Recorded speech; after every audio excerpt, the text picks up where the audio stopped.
Good Saturday morning, everybody. We are broadcasting live from the Weekend Warrior Studios in beautiful Peoria, Arizona. I'm Ralph Romano. Alongside my partners in crime, we've got the legend, Nilens, and the legendary Philip, the Turtleneck Amarine. That's from this week. And this is the Weekend Warriors. Hey, kids. For both of you listening, why don't you get involved in the show today? Jesus. Okay, sure okay, three of you. My wife, my friend Derek, and probably a couple others. But anyway, both my ass cheeks. Listen, we want you to get involved in the show. Hit us up on. We have two ways to do it, by the way. Oh, and forgive my nasally voice today. I've caught a bit of a cold, but that's all right. Two ways. It's not COVID. Don't worry. Calm down, people. Can they write in with an email? You may not. You may not write with an email. Can they send pigeon, Ralph? We have yes. Send a raven. Or you can ravens. You can comment on our live social media streams. That's X, that's YouTube, and that's Facebook. Or if you are so inclined and have a mobile communication device, you can participate in the Weekend Warriors text line. That number is 866-412-6366. And what number is that one more time? Oh, I will tell you, good sir. It's 866-412-6366. 6666. Yourself one of those cast-offs too? No, I'm not a cast-off. He has to start us off. No, I'm not a cast-off. Aaron Rodgers always starts us off. He always gets me going. Yeah, he doesn't finish. That's the problem. Oh, what? Wow. Jeez. All right, so we're right there. So, what a great week. Apparently, we found the soundboard today. We did. Cut him off. All right, great week of sports. Great weekend of football. We'll get into that later in the second hour. But we've got to start with the college football playoff championship. Yeah, we may be the last people on the earth who are talking about the college football championship. But here we go. Let's reminisce about what happened a week ago. I will say, you wanted a prediction. Yeah. I told you. They are going to COVER. Let's go and cover. You did say that. I did say that. You did. I had. It's like the only right thing you said all last week. Hey, how dare you? Wow. How dare you? Wow. Okay. How dare you? We will get into the proof is online. The proof is online. Yeah. I've been right more often than I've been something. That's a hoodie, Ralph. It's not a turtleneck. No, last week his comment. Everyone called him. Who's the idiot with the turtleneck? How that's disrespectful. No, but everybody knows it was correct. He's not an idiotic turtleneck person. I do like me a good turtleneck, though. But there is a line. Going back to Miami and Indiana. Look, Indiana completes what I think is the dawning of a new age in college football. Yeah. Okay. Yeah. I can't sing. Miami certainly made it a game. They were one of only two teams to impede upon Indiana's dominance this season, and I think it speaks well of the sport. It speaks towards the health of the sport and the interest being generated within the sport going forward. Indiana winning, you saw that while it was, for all intents and purposes, a home game for the Hurricanes. Yep. It was lots of cocaine. It was like on every. It was everywhere. It was there on the. Those lines were white for a reason. Each and every chair, yep. just as a get you going for the second half. But Miami and Indiana. Look, I think it was probably Miami had the slightly better defense, but where Indiana won this was having a better team across the board, and that mostly includes special teams. Very rarely in college sports do you see a team that is as buttoned up as Indiana was and showed itself to be throughout the entirety of the season. I think in all the areas that a coach can have an effect on a team, Indiana excelled. I don't know if I agree with Miami had a slightly better defense. I thought Indiana had a slightly better defense. I mean, they completely shut Carson back down in the first half. I mean, he did nothing. I mean, that's fair, but then nothing. And they had the big, they got a big turnover, a couple of them actually. I mean, I thought Indiana's defense made the plays it needed to make to win the game, and Miami's couldn't. And they couldn't stop Mendoza on that last drive. Key. I mean, he won the game. Right. He showed what he is. I would argue that the point of it being impressive really rested on the case that Miami was able to keep it close due to their defense. Like in the second half, their run game.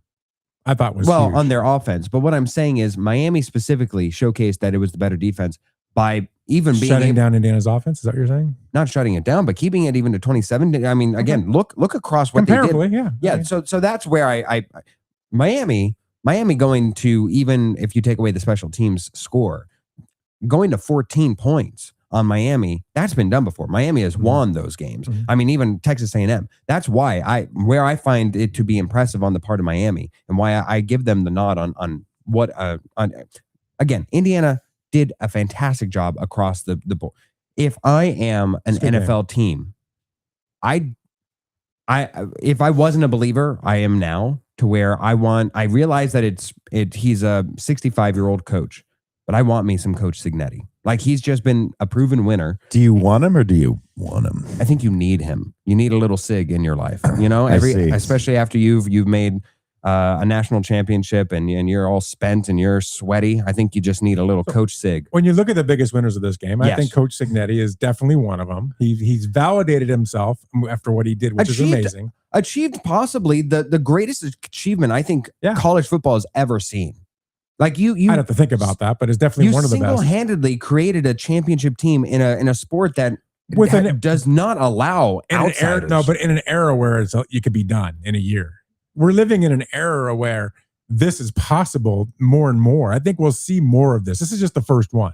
Perhaps. I think we're going to see this very commonly going forward. But even to be the first, I think is an impressive feat unto itself. It's always good to be, well, it's not always good to be the first, but when it's a good thing, it's always good to be the first. Right. Keep in mind where this program was who it's being done with. Like, but I do how not much think money is it being done with? It's the NIL era. I think you should be thanking. They should be thanking. What's his face? Mark Cuban. He's the one that funded this. I think where. Okay.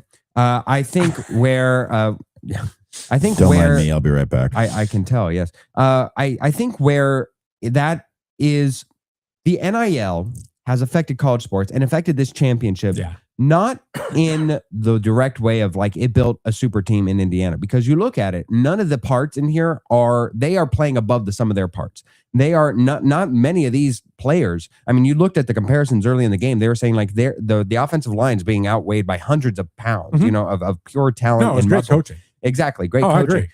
Where I think the NIL affected this game and affected college sports as a whole, as we've mentioned in the past, was the depth. So it allowed the ability to where the SEC specifically not only had a great all-star studded top of the line, starting unit, right, but whenever those people, should they have gone down for injury, you had a 5-star waiting in the weeds, waiting to just take his place and being full of energy to prove himself. Now that person goes down, you do have a deficit. You don't have somebody who's going to be a starter on the NFL on Sundays to replace him. And so because of that, it really evened out the playing field overall. That is not to confuse what Indiana accomplished. Indiana still has they went almost the Bo Nix route, to where they have a bunch of 5th-year starters. I think they might even have 1 or 2 6-year starters. Like, it's crazy. But they have veteran-led athletes that knew how to perform, how to execute, and did as much throughout the entirety of the season. Great coaching job. Do you think guys like Cignetti and even the Miami coach, I thought, did a phenomenal job this year? Best, don't want to discount who's him. That?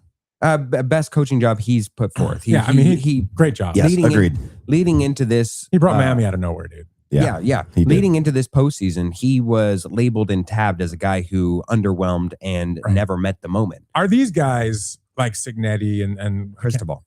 I mean, are they setting themselves up now with the lay of the land in college football, where it's very pro-like, where they have to, the way they're recruiting, they basically have to go after free agents every year, right? It's like recruiting free agents.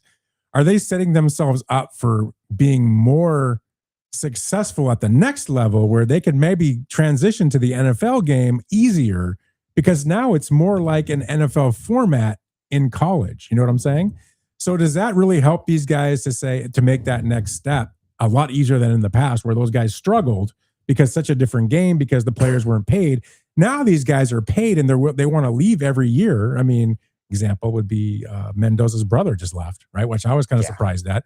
But you're going to get different players and new teams every year, just like the NFL. So now are these guys more set up for success at the next level where they'll be looked at even more when these spots open up the way they have this year? Specifically for coaches? Yes, coaches. John Calipari is somebody who I find to be an interesting thing because I think he is a figure of what the NCAA was before and then now moving forward is to your point, the figurehead of where this challenge is met because he is very much in a traditional sense a recruiter. Even Mario Cristobal, he ensures a culture, but he is known as possibly the best recruiter in all of college now. And where you are right is at a certain point now with the NIL and no more secret handshakes behind the car dealership to recruit, just some SEC college student. Right. Now that it's all above board and now it just becomes a numbers game of, if college A is offering you 1 million and college B is offering you 3 million, the choice makes itself. Right. I think you're right. I think it depends on, it will all but eliminate a recruiting coach. I think that there will be still the elements that an NFL type coach can be, whether it be a culture setter, whether it be an offensive genius or guru, or whether it be a defensive maven. I think that those archetypes will still exist, but I do think it all but eliminates the need and existence of the recruiter coach. Because for instance, I'm going to risk this at you. So you know how in the past we would recruit historic Alabama, our program, our history, USC, our history. Right. Nick Saban. Forget it. That stuff doesn't matter anymore. Sit in the living room. We're going to take good care of your son. If he's your kid and he's in your room and a coach comes into you and starts talking about that, I think your response probably is, I know mine would be, is how much money are you going to give him? I don't really care about your program. Well, that was the response all the time, but now we can actually say it. We don't have to but now it's more open, right? You know where it will matter is where the money is negligible. Where if you're all in agreement at you've settled out a price and he now has 3 players.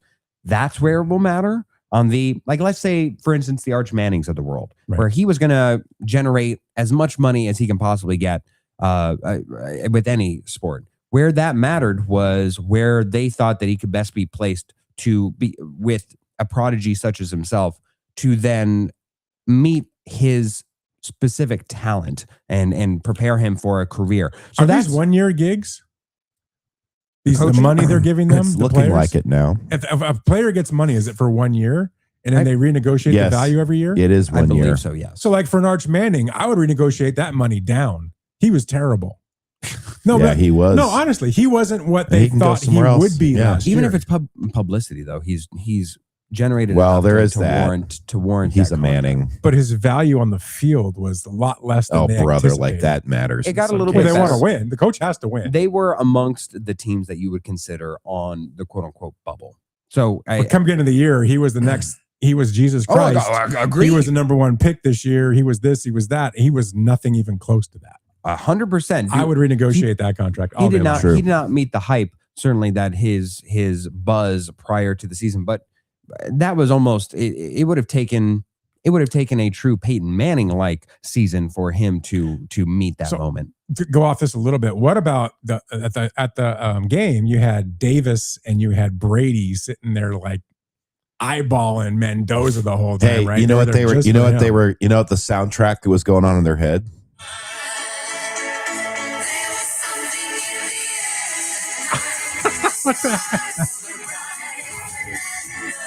That's what was going on in their heads, man. That's pretty funny. Yeah, they were.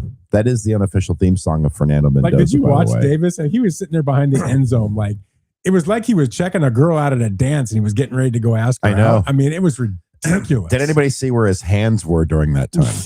Well, Brady was reaching for something in his pocket. I'll bet he was. His pocket rocket. Yeah, he was reaching for a pencil to put that pick in. I think that's right. Biggest winners, obviously, Cignetti was a huge winner. I think Indiana as a program, everything for Indiana, their fans, they were huge winners. Cignetti has cemented himself as, dare I say, the namesake of the stadium. Like he has become a larger than life figure. That's the thing. He's larger than life now. He's a legend. He wasn't just a good coach. Like the Miami coach was great, but Cignetti is truly legendary. I agree. And then And then the other thing I think would be Mendoza. I think he cemented himself as the winner that we all think he is. He found ways to make sure they won. He carried I that. can go with that. He was in that last drive, he was very Josh Allen-esque. He took the team on his back in that last part, and he fumbled or he no. intercepted? That last play Married where he Haley scored, Steinfeld? he put it on him. He took that ball and he made sure he got into that end zone. That was pretty awesome. That was a guy that was like, this team's not going to lose this game. I would have gone Tebow-esque more. Nah, especially I'm gonna go Allen-esque because Allen puts the team on his back most of the time. Most of the time. And so the biggest losers, I think the biggest loser in this was Carson Beck, because I just thought, Why? I don't know, man. Does he have much more to lose? I mean, the guy. There's a reason why the guy in an age where quarterbacks normally, not outside of Dante Moore, have left and elected to go to the pro level as early as they possibly can upon securing a first round selection grade. There's a reason why Carson Beck has stayed in college as long as he can. This was his third national championship start. Am I correct in remembering I think that? if he wins this game, maybe some more teams might be apt to try to draft this guy to see, because maybe he's a decent backup, in the NFL. He'll never be anything more, in my opinion. But and I don't know now. You look at him and go, man, that horrible pass to end the game. Just a lot of things he did. I'm not the right I person. wasn't impressed. I've never been impressed by Carson Beck. And there was talks 2 years ago when he was still at Georgia that he would be a number 1 overall pick in the NFL. Like his talent merits that. But there are times where the operation behind the wheel is just not coordinated along with where you want as a coach. Yeah, I can't necessarily put it any less eloquent than that. All right, so let's put this thing to bed. I mean, I think it was a great game. It was a great season. It signals the change that we now have in college football. And I love it. I think next year the winner will be a team we're not even thinking of right now. Oh, 100%. I think what also that affected, just as an aside here, is I think it actually put a little bit more vilification on Lane Kiffin. And that the fact that Indiana can do this, you left for a bigger job that would have, that the school that you left behind was in the playoff, was already had an opportunity in front of them with which to accomplish a championship, as well as who won in your stead. It wasn't a traditional blue blood. There was not a reinforcement of the notion and idea that you need to go to a historical big blue, a blue-blooded program in order to Big Blue, huh? Big Blue, yeah. You don't need to leave for greener pastures, and success can find you wherever. And I do wonder if the immediate negative effect that Cignetti's success has on the sport is it lessens even more so to a higher degree the waiting period before a coach gets fired. Hey, Coach Cignetti's found success not only in the first season, but he also won a championship and an undefeated thing over at Indiana. Why aren't you able to make my program successful here at Texas A&M? You're right. I mean, NCAA coaching now, or college football coaching now, will be, you got a couple years. If you can't do it in 2 years, you're out. Yeah. It's going to be very more NFL-esque. It's going to be four NFL-esque. was the standard. And too much money involved now. Yeah. That's just how it is. You got to win.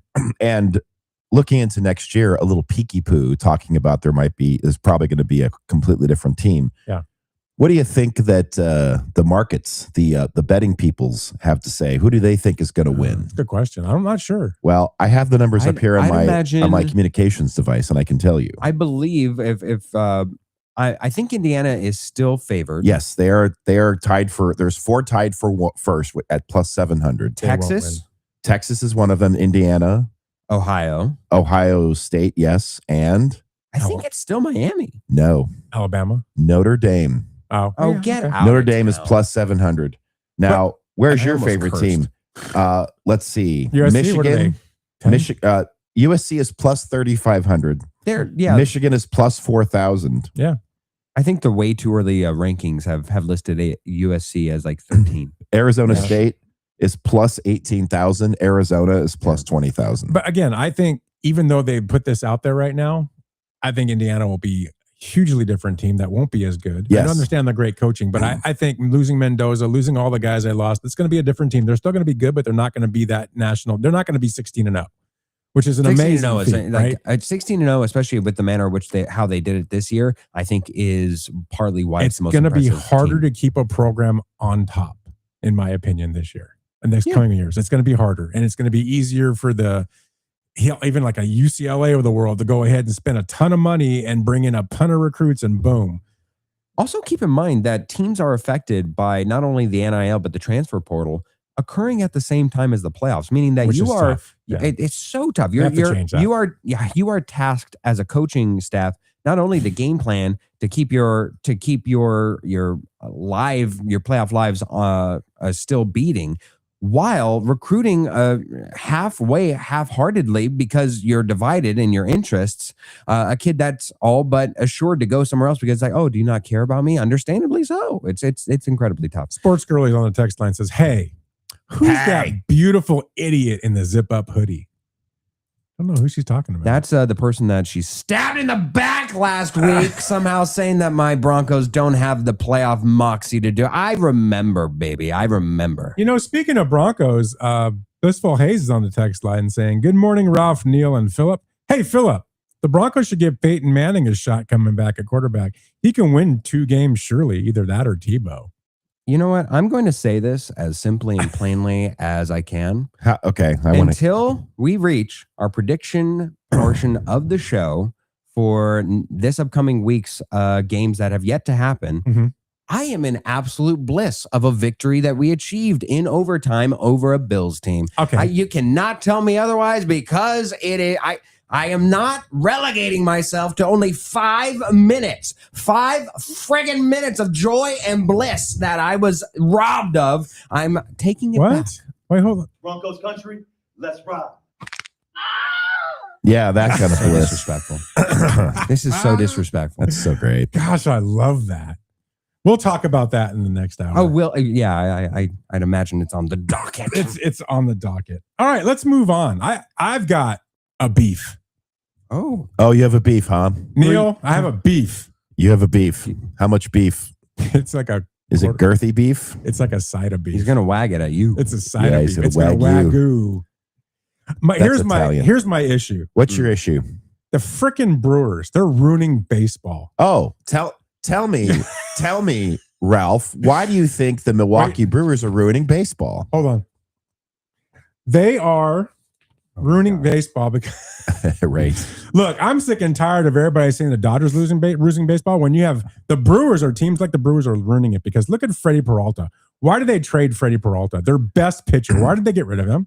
I'll tell you why. I'm not going to give you a chance to answer because they didn't want to spend the money on him. That's right. They knew he was due a new contract. They knew it was going to demand some money because he's their best pitcher. And what do? They trade him. That's ridiculous. In Minnesota Twins-esque style. Right. They get rid of him. That's the problem with baseball. Yes, the problem with baseball are the lower tier teams who are living in the past economically and are managing their baseball teams like some kind of asset that they have to minimize costs and maximize profit.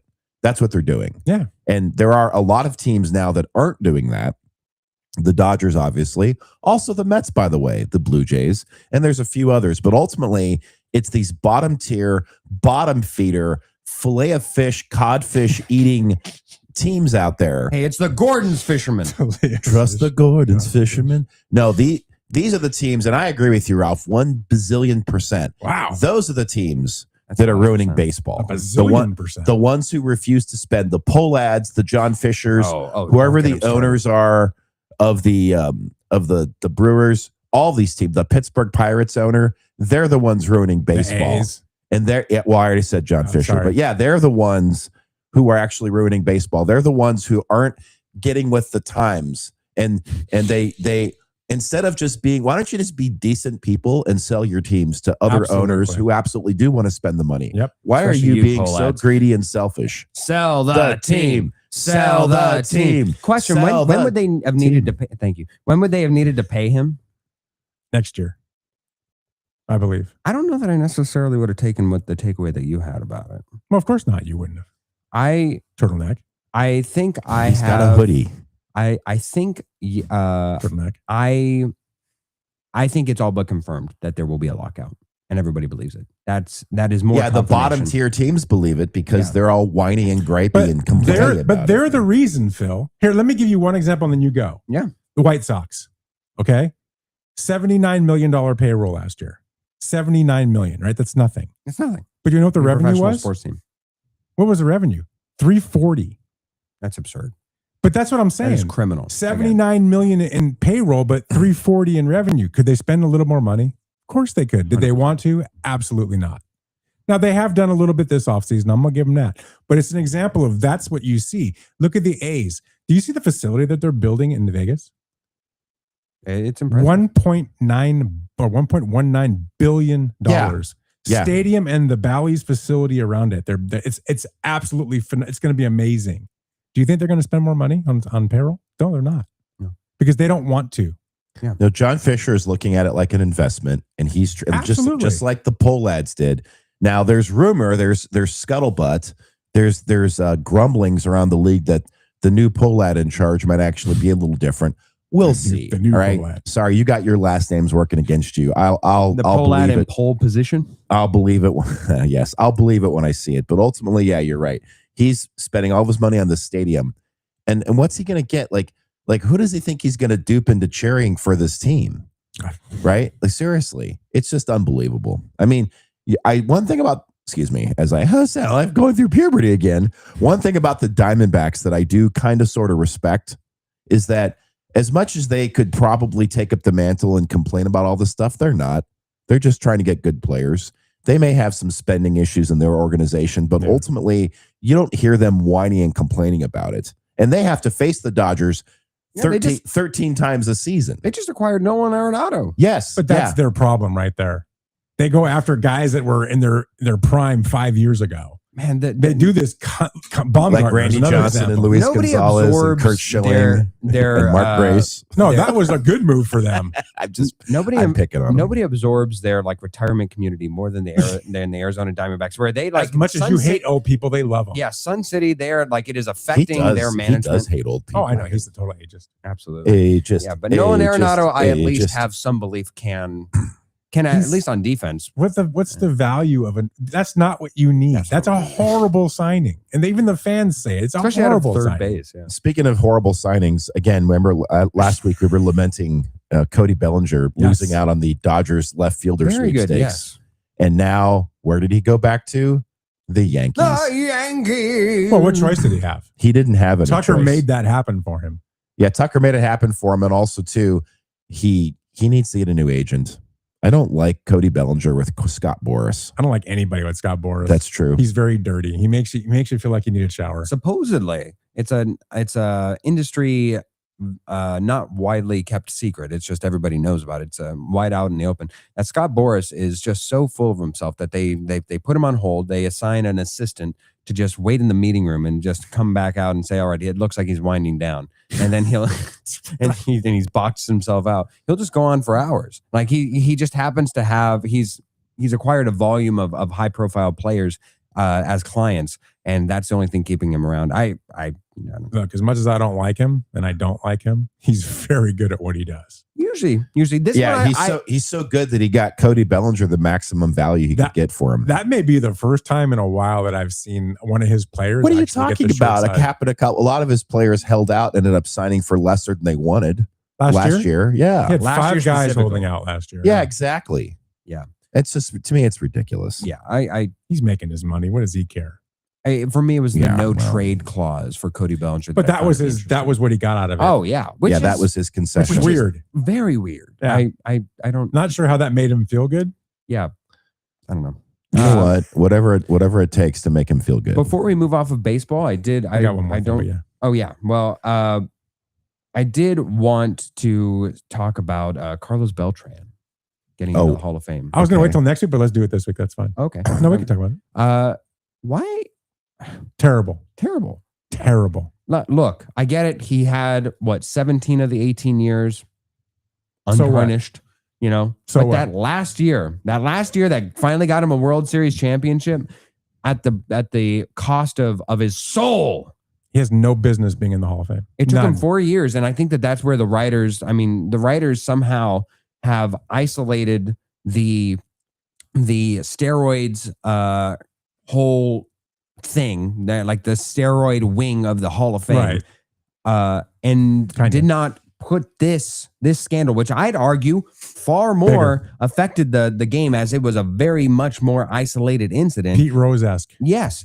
And rewarded it. Yep. Like somehow the punishment was, oh, you got to wait 4 years. Yep. So what? I mean, I think that for Altuve now that this signifies that he's going to be in, Yep. which is just, again, you talk about the criminal things that happen in baseball. It's an offense to the sports gods and the sports. An offense to the gods? Yeah, to that's the sports weird. guys. They are turning their butt cheeks around on baseball because of this. And that because of it, we must pay the price of a blackout season. We will not have a season of baseball. And I'm attributing it to this. But you're right.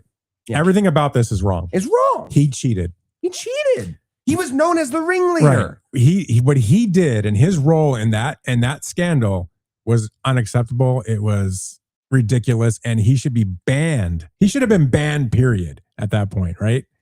The fact that he's in the Hall of Fame is a slap to Pete Rose.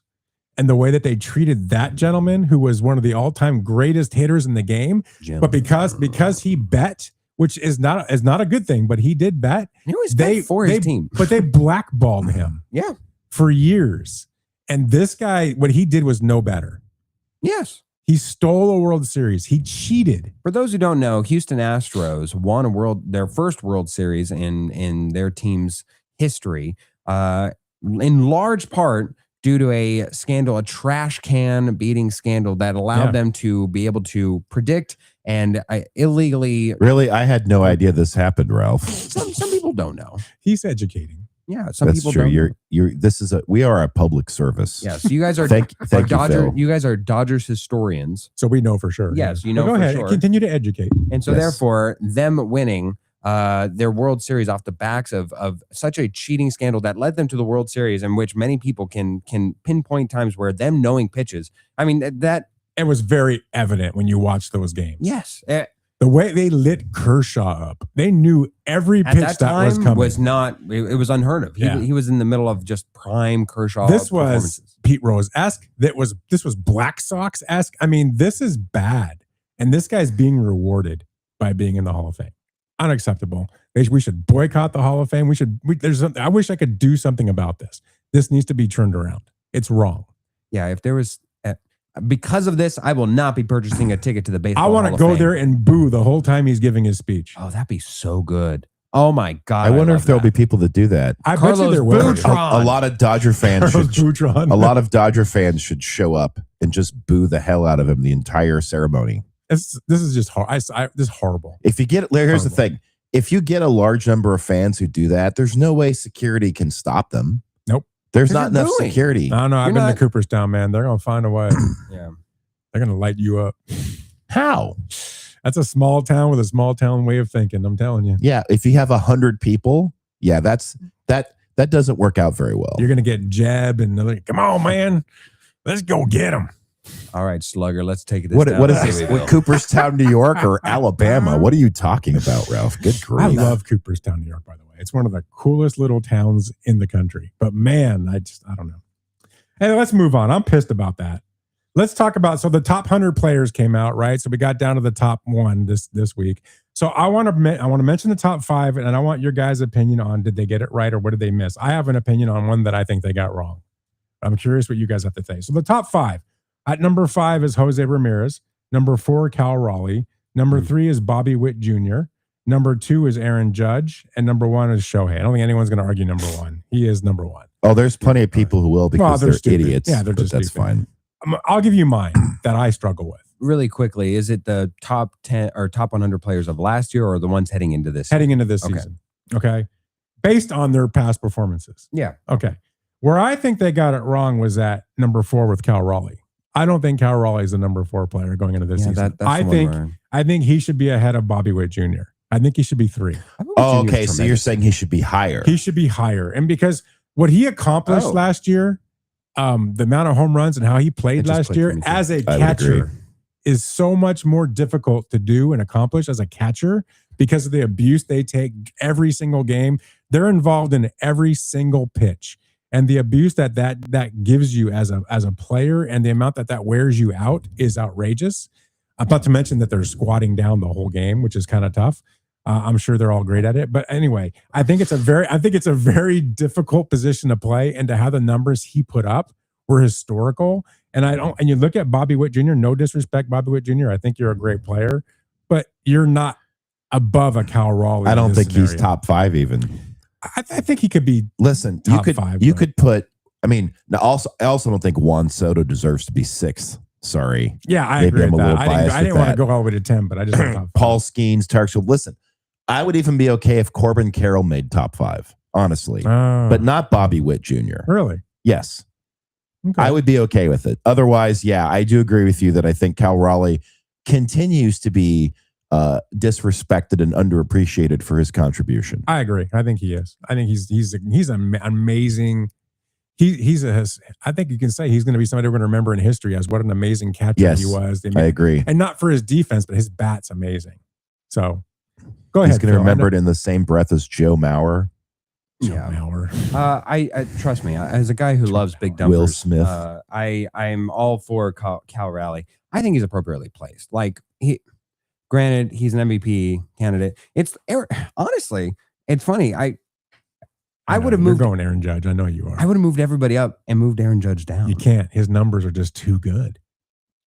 It's got to stop at some point. And then plus, he's starting to get a little more injury prone. You've seen the injuries kind of start to stockpile up. But look at his numbers. He doesn't offer much in defense. Like He does. I agree. Like where I'll agree with you on Cal Raleigh is that he's affecting the defense every time with, like, dictating where the pitch goes and not allowing things to get past him. I will say against Cal Raleigh, who I do like, not the best catcher. Oh, Skill wise, not the best catcher. yeah, He's just specifically not. from that point. Yeah, Bat wise, best catcher in the game. Oh yeah, Skill that wise, position. behind the plate, not so much. So I can give Aaron Judge that grace that not the best outfielder in the world, but oh my gosh, the production is ridiculous. That is the reason, truly, of why Shohei Ohtani is number 1 and unquestioned, is because he's giving you top of the line production on both sides of the baseball diamond. And so really you're just arguing, whenever you get to the end, top of anything, you are just arguing weaknesses, really, right? Like, I mean, if the Dodgers were to trade for Cal Raleigh or to trade for Bobby Witt Jr., you guys would not be like, well, he's not the best cat. You'd be over the moon elated. I mean, if you're starting a baseball franchise today and you can have any one player to build around, who is it? Or anyone, is Shohei. Yeah, right? I think we'd all agree with that, right? Yes. Okay, take Shohei out. Who's the one guy you'd have? Well, I mean, if you're starting a franchise, I'm going Bobby Witt Jr. because he's still got youth, and he's that's the guy you're going to build around. Yeah, I mean, he's been in the MVP discussion the past 3 seasons. I'm not saying it's wrong. I'm just I'm incorporating youth into it. Like Aaron Judge, I especially with his postseason struggles, I'm not one to buy. Like, I buy into the ability of shining when the lights are the brightest. Like this postseason specifically did so much for me and how I view Shohei Ohtani, on how he was able to perform in a bunch of postseason spots that he had never had access to with the Angels. And then last season felt like he was along for a ride more than like what he had been in his regular season, where he was a driver during the regular season and then just kind of a glorified defensive walk. How about you, Neil? Who would you? Jacob Wilson. That's who I'd build around because of youth and upside. Give me a good shortstop and I'll figure out the rest. Bobby Witt Jr. is a good shortstop. Yeah, I think Jacob Wilson's going to be better than him. Ooh. Am I biased? 1,000%. I was going to say, it's because you know his parents. I am 1,000% biased, but tell me I'm wrong. You've seen that kid play. He's amazing. Oh, he's good. He's unbelievable. I don't know that I'd build a franchise around him over everyone else. Around him. I mean, not that I wouldn't want to, but there's better choices. You know who's not going to build a franchise around him? The Polads. The A's. Right, exactly. The Polads either, because they suck. Sell the team. Sell the team. Thank you. I don't know who I would pick. To be honest with you, I'd have to really think about it. I'm not sure. Who's from USC? Yeah. No, name all the great baseball players from USC. Oh, there's a ton of them. Oh, I don't know. Name the great baseball players from the state of Arizona. Oh, there's a ton of them too. How many of them know your son? That's who you'd pick. What? Okay. It would. Honestly, I don't know who I would pick. I'd have to really think about that. I know that it wouldn't be Bobby Witt Jr. and it wouldn't be Jacob Wilson. I can tell you that. Yeah, why don't you like Bobby Witt Jr.? I do like him, but I'm not going to build a franchise around him. There's better players to build around. Okay. You But- could be wrong. Is there anybody else you would put in this top 5? Oh, Randy Johnson went to USC. Look at that. Yeah, no kidding. Is there anybody else you would build around? Yeah, Or you put in the top idiot. 5? Boy, aren't you stupid? Stop being stupid. Baseball, I don't necessarily associate college with. I know, me neither. All right. um, I feel like the topic's What down college? fast. What college did? Hey, here you go. Trivia for like you. a fastball for me. What college did Paul Skeens go to? Paul Skeens? Yeah. Oh my gosh, I watched him play in college. Hang on, He I was- don't. You don't get to answer. He does. Oh God, Because you know the answer. I don't know, but I would go Oklahoma. LSU. Oh, that's right. Yeah. I forget that they have like their weird pitcher. I forget that. Yeah, weird picture. You. That's great way to be remembered. Anyway, I think we're done with this topic because I just feel like a sinker. It's in the dirt. But hey, Darn. it was split worth. figure fastball. It was certainly the pitch to try. I agree. I did get to watch Will Klein throw a bullpen this week, and that was kind of cool. Yeah, I know. You told me about Yeah, that. it was pretty cool. And now It's- he it's- humbly bragged to the no, world. that's not even bragging. It's just funny when you watch pros throw. It doesn't look like you ever watch a golfer when he hits a ball and all of a sudden it just look he's trying and it goes 400 yards. Yeah. You just watch these pros just go, and it's 95 miles an hour, and you're sitting there just going, how do they? I mean, I understand how they do it. I get the biomechanics to it, but it's ridiculous. Oh yeah, no. They're freaks. You'll see stories like this happen all the time where people are just foolish and think that they somehow just because they're retired and like you can look at 60-year-old retired professional athletes and even just nonstop cigar smoking and lean cuisine meals back to back to back for their years. Like they can still smoke you. Like they just have that in them. Well, it's like Nolan Ryan. The last time he threw out a pitch, man, he's like it clocked at 80 something, and he wasn't even Which trying. is crazy. Right, it's crazy. Right? He's insane. Anyway, okay, so let's just, you know what? This weekend is all about the NFL. the National We should just switch gears. Football League. Let's start with the NFL. I found this during the week and I was like, I didn't realize this. This is interesting. In 2022, there were 10 head coaching changes, and I didn't even realize there was 10, just like we have this year. When was this? In 2022. Okay. Matt Eberflus were the Bears. Your favorite, Nathaniel Hackett, was with the Broncos. Lovie Smith with the Texans. Doug Peterson in Jacksonville. Josh McDaniels in the Raiders. Mike McDaniel with the Dolphins. Kevin O'Connell in Minnesota. Dennis Allen, New Orleans. Brian Daboll with the Giants. And Todd Bowles in Tampa. Here we are in 2025 after the season. Only 2 of them are left. Yeah, I was like Just keeping a tally. Todd Bowles and O'Connell. O'Connell. That's it. That's crazy. And some of those were bad hires. A few of them at least had a season that made it worth it. Like Doug Peterson was kind of on the low end of was kind of worth it. Mike McDaniel had a season where that was worth it. Justified the contract. And then Nathaniel of course, Hackett. Huh? Nathaniel Hackett. Oh God, that Probably was, the worst hire, one of the worst hires ever. and that's with Matt Eberflus in the bunch. Yeah, Matt Eberflus was really It was bad. Oh really my bad. God. I still, if you are an organization, a sign of ineptitude that always reeks and just stinks and makes everybody, the world know that you are just unwilling to change and you don't want to have a success attached to your organization, is if you somehow straddle a rookie quarterback that you're bringing in to herald a new era unto your organization, and then you saddle them with a lame duck coach. It's just awful. But this goes back to what you were saying before when we were talking about college football, right?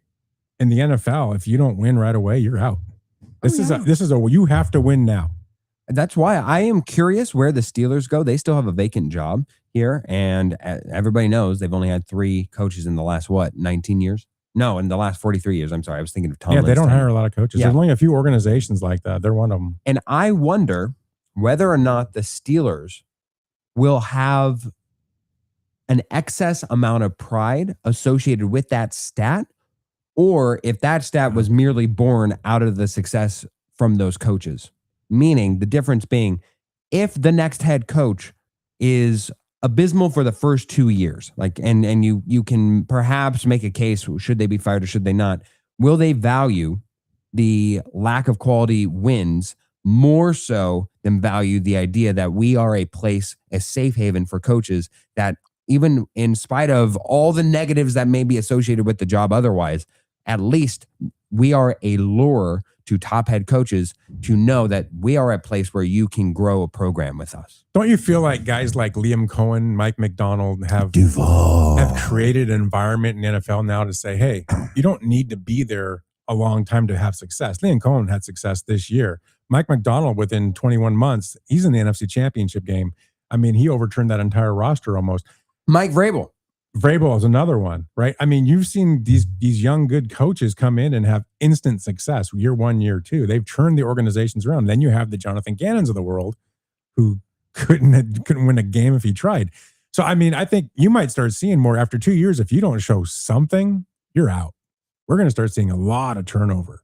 With that being said, let's look at who's been hired so far. So there's been 5 hirings, right, of the 10? Yeah, we talked about the Giants. We talked about Harbaugh. Hiring Harbaugh. How about Stefanski to the Falcons? I'm kind of...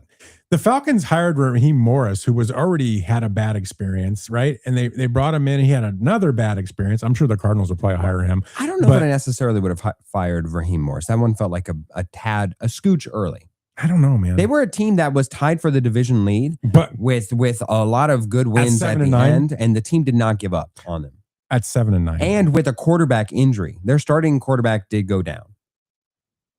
I don't know. I think if you truly have a thought that it could go either way, why not opt for continuing and seeing if he's building towards something? Strictly, again, if not to just attract for the next head coach, because now, I mean, I guess for people in a lot of people's minds, they upgraded with Kevin Stefanski, and I guess that's where this discussion is heading. Is he a good coach? I don't know, man. It's hard, right? For a guy who's won offensive or coach of the year twice in Cleveland, I give you that is very impressive. I grant you that so much. But gosh darn it, this past year specifically, he made a lot of questionable decisions on the offensive side of the ball, man. And that's where he is. Well, the worst decision he made was putting Sanders in. They're going to keep him there. Don't you laugh at that, Neil. That was not funny. That was not funny. That was great. It's what are you true. talking about? No, it was the fact of how long he stuck with Dylan Gabriel before he went to Shedeur Sanders, who at least has some starting capacity and merit within him. Oh my gosh. Yeah. And how well did that work out? And also, maybe in the XFL. Keep in mind that if you're an offensive coordinator, part of the attractiveness of hiring an offensive coordinator is that you're able to build a culture and a scheme that sticks with you and your quarterback for the entirety and tenure of at least the coach being there, right? You look at Andy Reid, you look at a lot of examples. I don't know why I'm going back in time, but Dan Fouts and his quarterback and his coach. You look at a bunch of these synergy and marriages that happen over time in history. Sinners. Yeah. Yeah. Talking about Haley Steinfeld. However, one thing that is worrisome is that Baker Mayfield hates the man. And it could just be Baker Mayfield being Baker Mayfield and finding a chip wherever he possibly can to add on to his shoulder pads. I give you that. But there's not a lot of people sticking up for Stefanski saying that they love the man. And especially if you're hiring a guy for the offensive side of the ball that he has a prowess on, I would think and hope, like you saw Micah Parsons, he stuck up for the coach that he just lost on the defensive side of the ball. He's like, hey, great coach. We're going to friggin' miss you over here. Yeah. You're not hearing a lot of rumbles from the Browns or Shedeur Sanders, Dylan Gabriel, and Joe Flacco even. None of them are saying, man, Kevin Stefanski, what a steal the Falcons just got. It felt very Eberflus. Yeah, I think that we can just write off the Falcons for the next couple of years, honestly. Just pencil them out. But they're so talented and young. I mean, that core, they're solid. Yeah, so that means that they won't be last place in the division. And Matt which Ryan, isn't saying much in that division. Can they win in spite of him, right? Matt Ryan doing the whole being elevated to the president of football operations. I know you hate that because he's old. That's an ageist thing too. Ageist. How's that an ageist thing? He's very young for an organizational member. Yeah, but he's older than you, and so that's old. My ageism. What about Saleh going to the Titans? I love it. Do you? I do love it. I love me some Robert Saleh. Like he was so bad with the Jets, but the Jets, I mean, you got to give him a pass. I get it. I'm not going to get on him for that. The Jets are the Jets. And his side of the ball was buttoned up, man. Like that is step one towards me finding any credit towards you as a coach. He creates a culture. I think that he was somebody who very much so is deserving. Like him and Kyle Shanahan both just were working in tandem together in such a simpatico relationship that led to an NFC divisional championship, or sorry, NFC divisional playoff berth that team had no right in being. Exactly. And by the end of the season, the fact that they were in contention for the number 1 seed is just outrageous and such a step above where their talent merited. That I do attribute credit towards Robert Saleh and know what he provides and brings. And while on his behalf, I do wonder why he keeps seemingly taking these jobs that I think that he can hold out for a better one. If he feels like he has a quarterback that is truly deserving and has the talent worthy of a number 1 overall pick, then he has found himself a great position to be in. Cam Ward could be the guy. I think what he needs to do is find the right coordinator offensively now. Yes, that is the trouble of hiring a defensive coordinator. When I think of Saleh, I think of Mike Macdonald, right? That defensive mind that grew on defense. And you just got to find the right guy on offense to complement what you're doing. And I think if he can find his Clint Kubiak in a sense, then I wasn't a fan of Cam Ward. He kind of grew on me during the season. I like the kid. He stuck in there. Yeah, he works hard. He kept calling out his own offense, being like, this is unacceptable. I do enjoy that. He showed some really good promise during the season. I like him. So I think if you get him the right coordinator, that could be a very interesting team going forward in a couple of years. That could be one of those 2-year teams, I think. We'll see. Yes, I think that they are so far down the list of teams that like have so much room that I don't think it's possible that they could have a even this year New England Patriots turnaround to where obviously the Patriots even exceeded expectations of improvement. Yeah. I think though that for them, a successful season truly would be a 6-win season. Yeah. I mean, 6-7 wins. Yeah, that would be a feat. That's a home run. How about Jeff Hafley going to the Dolphins? I don't know much about him. Apparently, who? Yeah. Who? Well, he stepped down as head coach of Boston College in order to kind of it's the rare time where a head coach willingly moves away from a head coaching job in order to somehow further his career. To go to a team that is in turmoil and there's a lot of issue at quarterback and what you're going to, I mean, that's a tough job. Oh yeah. No, that's a tough gig for your first gig. I'm not sure on this one. This one I think is possibly the one with with a lot of polarizing effects possible. Like it is one that I could see being a home run hit because I saw his opening press conference and I thought it spoke well of him. It seemed like he seemed coordinated. That only goes so far. I never looked at that defense and thought, that they're overperforming. I kind of thought that they were run of the mill. And I mean, I suppose Neil can speak to him more. I mean, you've seen his work. I mean, no, I just mean you've seen his work more week in and week out with a more focused eye. Like I can speak more on a Broncos defensive coach being hired for a head coaching job than others. So what do you think? I think that I don't think much. I think this is his chance to get. No, I don't because I don't care that much. That was great, though. But I don't think much. I think, okay, you get your congratulations, you get your shot at a head coaching job in the NFL. Go for it. Have fun. Let's see if you can do better than you did. Who of the 5 jobs that are left? Which are? Well, you got the Raiders. Mm-hmm. The Raiders. The Browns. Yeah. The Cardinals. Oh my God. Oh my gosh, these are all just horrible. Who's the other 2? Steelers and Bills. Steelers and Bills. Bills, that's good. I think the Bills brought in Phillip Rivers as a joke because I'm not sure why you would interview him. They announced, right? They themselves, like this wasn't just like in the murmurs. They didn't bring him in as a head coach. I think they brought him in to maybe look at it as a quarterback coach or something like that. He has no experience at anything above high school. I mean, so that would make no sense. You wouldn't hand your organization to a guy like that. That is making a Jeff Saturday-esque mistake. I think it's worse with a whole off season to make that just sink in and waste another couple of years of Josh Allen's prime. Here's the thing: like, have we all thought about this from Phillip Rivers' perspective? When is he going to realize that he's being used by everybody right now? Like the Colts bring him in, and now the Bills are like, "Hey, come interview for the hit." Like they're using him for his clout. Like I would feel violated. I would feel like set some boundaries, Phillip Rivers. You've got like 35 kids, right? Like you should be content just doing your thing. Why do you keep allowing these people to use you as a pawn in their publicity games? God bless him for just wanting to make sure that he has a paycheck consistently for his I kids. think he could be a heck of a quarterbacks coach to start, and then maybe a heck of an offensive coordinator I don't down think the he road. doesn't have coaching within him. I think Obviously, he does, especially with the high school coaching that he has. I'm not saying that's out of his grasp, but to go from high school essentially to that. nothing into a head coaching It's job, stupid. it's so stupid. There was no sincerity to that. That was a stunt. It was very He's being used. Do you think God knows what the conversation was with, hey, when they called him up and said, hey, man, why don't you come interview for coach?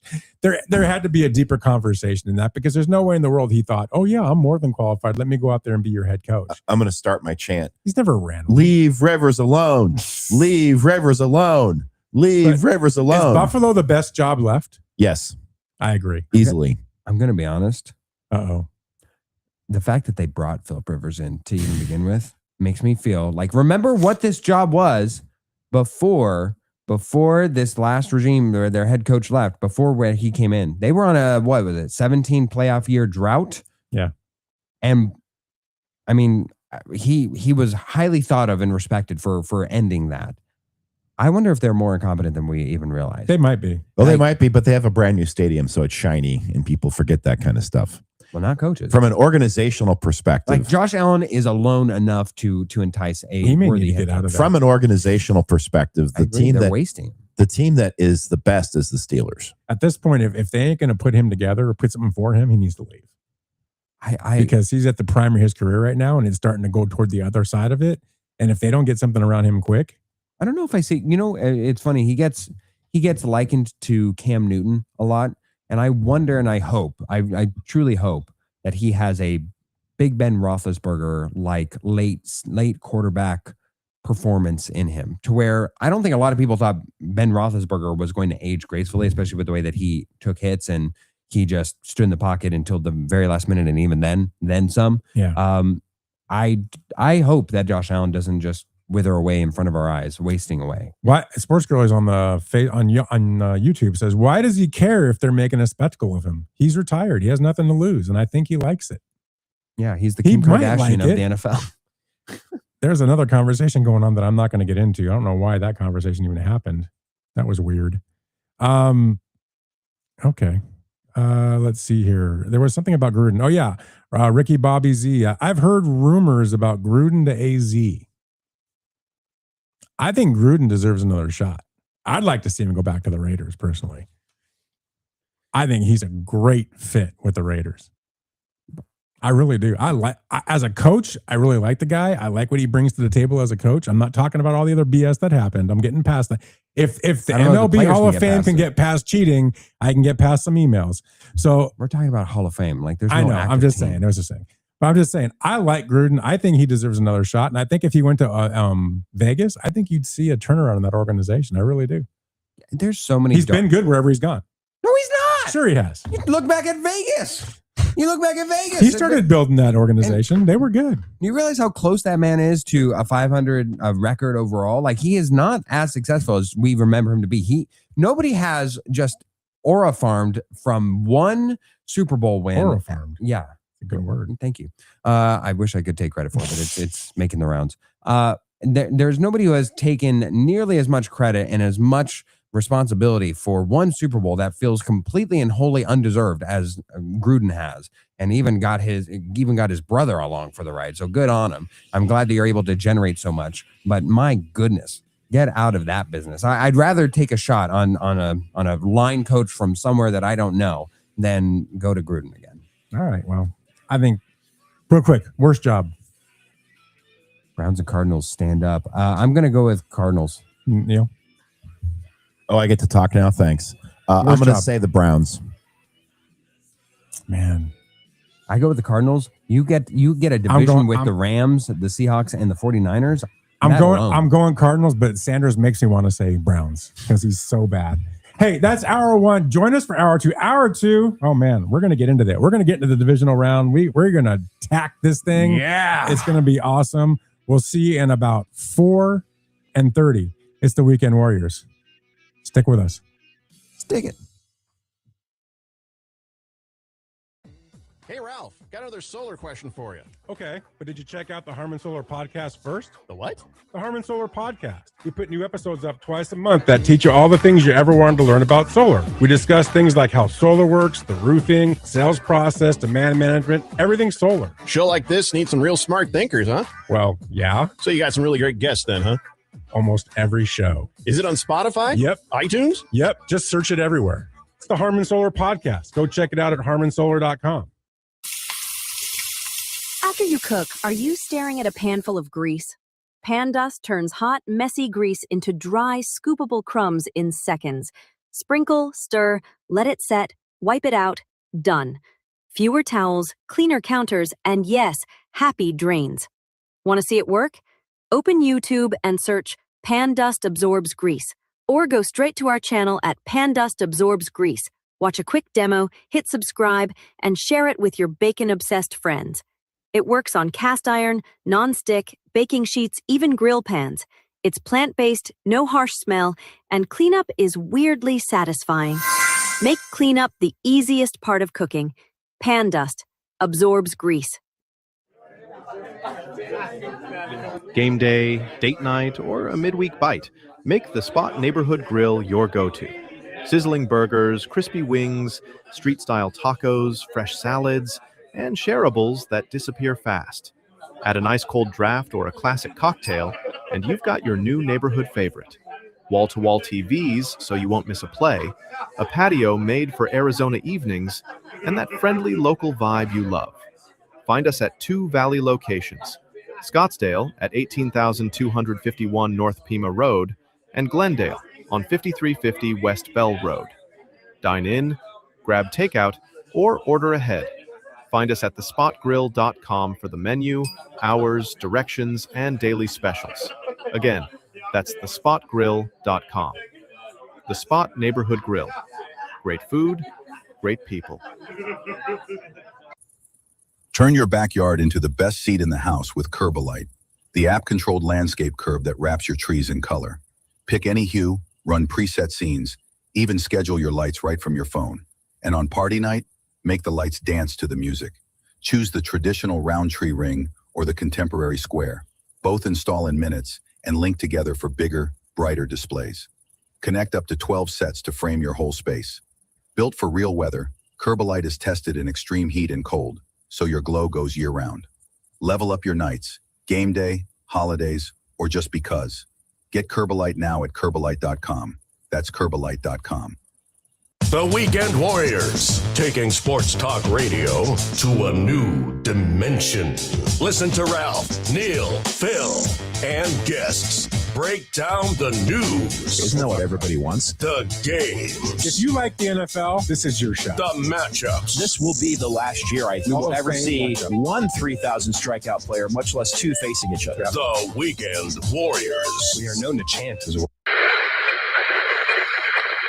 You're listening to the Weekend Warrior Show.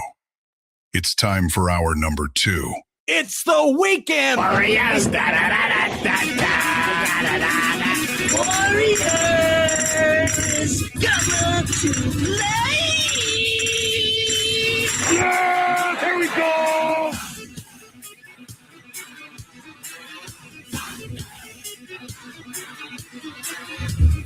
All right, everybody. It is just after 11 o'clock on this beautiful Saturday morning. I'm Ralph Romano, alongside my partners in crime. We've got the legend, Neil Lynch, and the legendary Philip Amrine, and this is the Weekend Warriors. Get involved in the show. Text us on a couple of places. You can either hit us up on the comment section of any of the social media platforms upon which we operate. That would be X. That would be YouTube. That would be Facebook. And by the way, please keep these sports-related comments. We would appreciate it. Also, if you are so inclined, please hit us up on the Weekend Warriors text line if you wanted to use the old telephony thingy there. That number is 866-412-6366. What's that number one more time, baby? Oh, let me give it to you straight. 866, or however you like it. 866-412-6366. All right, NFL, baby. It's time for... Like sands through the hourglass, so are the games of last week. The games of last week. Philip Amarine's favorite segment in our show. This week it is. This week it is. This boy. week it is. We want to start in the AFC or the NFC? Let's go with the NFC. It's just You want to start with the NFC? He wants to climax in the AFC. Okay, I want to start with this then. Here we go. Let me get.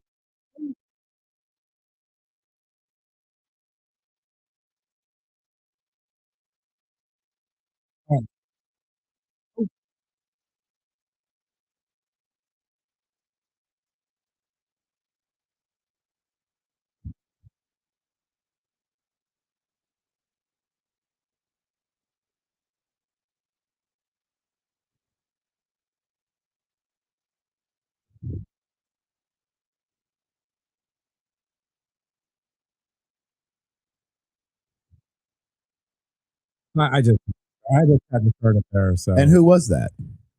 who's what? Who was that voice? That's Stephen Rabel. And what station was that? He's on Cairo and he's on Seattle Sports. All right. Yeah, I mean, But yeah, I'll tell you what, man. Their Seahawks did not look back from there. that was all just they the needed. beginning. yeah. I mean that was Yeah, they literally that could have been it. fun. That was the fun. game-winning. That was the game-winning touchdown in the first play of the game. The Niners did not belong on that field at all. I wished a lot better for the Niners. I was so happy. We talked about Robert Saleh and what a great job he did patching that defense together. I just thought they were going to be so overwhelmed. Eventually, the injuries and stuff catch up. You can only scheme your way out of it so much. And that's what happened. They just got completely overwhelmed. The Seahawks nuked them. Oh, yeah, absolutely. It was a mismatch of epic proportions. And especially once Christian McCaffrey started to get a little bit hobbled there in the game. Now when he got the stinger. Yeah. You could tell that their offense just became nothing. It was nothing before that too. It was 6 just points. Yeah, it was just a mismatch of epic proportions to where you saw 49ers give up. Like Kyle Shanahan, you saw him trying to generate something. He was trying to hold people accountable. There were a few moments where possibly there was a mistake here or there, but at the end of the day, the Seahawks just I think from a Seahawks perspective, from a fan, you were worried that they might come out of the bye as a young team, unenthused, unenergetic. That did not. Well, of course you do. That did not show up. That's a legitimate concern across the board. But whatever Mike Macdonald did worked. What my concern coming into that game, honestly, was Darnold's oblique. That's what I was worried about. And it came true. So he was not that good. He did nothing. He just stop. managed. So true or false? What do you mean he wasn't that What did good? he do? Oh, go ahead, Neil. True or false? Darnold texted you and said he was okay during the game. After the initial warmups, he did. Yes. Okay, thank you. Because he wasn't out there for the initial warmups. He actually warmed up back in the locker room. He warmed up. He went over to T-Mobile Field next door and warmed up with a couple of. Locke came out and took all the warmups. Oh my! So people thought Locke was starting, but he just didn't want to go out there and overdo it. He wanted to warm up in the locker room. Yeah, it was it was mind games, and it was good that he warmed up because by the psychological warfare. I texted the group. By 9 minutes left to go, I think it was even possibly like 9 minutes and 50 seconds. It might have been 10 minutes technically, left to go in the game. In a playoff game, both teams had their backups in. Yeah, that was just a Seattle started taking them out beginning of the fourth quarter. They started taking people out. Yeah, which is smart. Very smart. Absolutely. Yeah. I mean, Drew Lock. It was a good thing he warmed up before the game because he found a lot of game action. I mean, my goodness. I guess my biggest thing is you said that Darnold didn't look good. He didn't. So I'm gonna. Which is ridiculous. He's going to break out a bunch of stats. 12 Here of it comes. 17. I'm not breaking out Here stats it at all. This comes. isn't even a stat thing. I'm not going to talk stats. Okay. What I'm going to say is Feelings.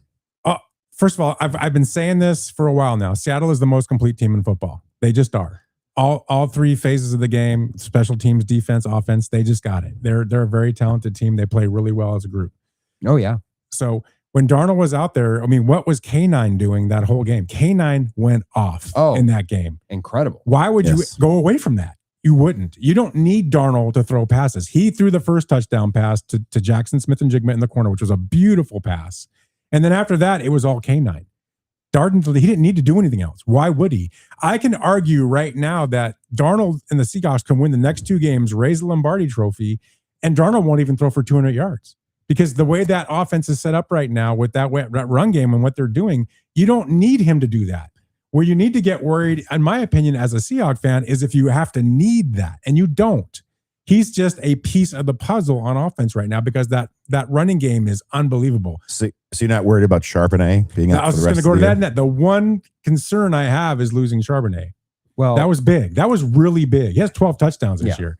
That's a huge He's thing the for red us. zone back. I mean, he's not the primary, but he's an important piece of the puzzle. But he's a change up to K9 because K9 is that elusive, quick running back that gets you the corner. Charbonnet is the pounder. So what I do like is Alani just came off. What is that again? He's the pounder. Oh, yeah, baby. Alani is coming off the IR. He actually practiced this week, and he's going to play. So I like that. George Alani is a really good running back out of USC. I had to say that for you. But they've got him, and they've got Cam Makers as well, who has experience in the playoffs. Oh, my God. I forgot Cam Makers. Yeah, so he's on that squad as well. I think they'll be fine. And I think we'll talk about tomorrow's game in a little bit. But that was my one big thing walking out of that game going, man, I hated losing Charbonnet, just the way he was playing. I think to directly address what you're saying, it's not that they don't need to, it's that they don't want to utilize Sam Darnold. No, you don't need to. And you have to admit, if I were to come to you tomorrow night upon the completion of the game and the Seahawks were to do the impossible and lose. It's not impossible, but yeah. Where is the culprit going to be most likely? Turnovers. It's going to be Sam Darnold. No, it'll be turnovers. By Sam Darnold. Not necessarily. Did Sam Darnold turn it over the last time they played at the 1 yard line? They could have. Yes, he did. The running back, a wide receiver could drop so it. Did Cup. And I don't like the fact that quarterbacks get credited for turnovers when the receiver botches it. No, I hate that. There part. should be a specification that's DRF. That's whenever unfair. there's a dumb receiver's fault. Like whenever DRF. it's I like that. Isn't it great? We're gonna call the analytics. Hey, NFL, we have a new stat for you. DRF. But we'll talk more about the Seahawks in the next piece. But anyway, so that was that game. Niner fans. All I can say to the Niner fans is, gosh, if I were you, knowing that one of my rivals is probably going to be hoisting a Lombardi in my stadium, that would piss me off. But that's exactly what I think is going to happen because we got the Super Bowl this Sunday, in my opinion. So I agree. A lot of people are saying that. Yeah. Anyway, so let's All talk. right, So go to the Bear game. What's the next game? The Bears. The Bears against the Rams. So this was a great game. It was a fantastic game. So I had the privilege of being at a local establishment with a large number Peter of. Piper Pizza. Was it white privilege?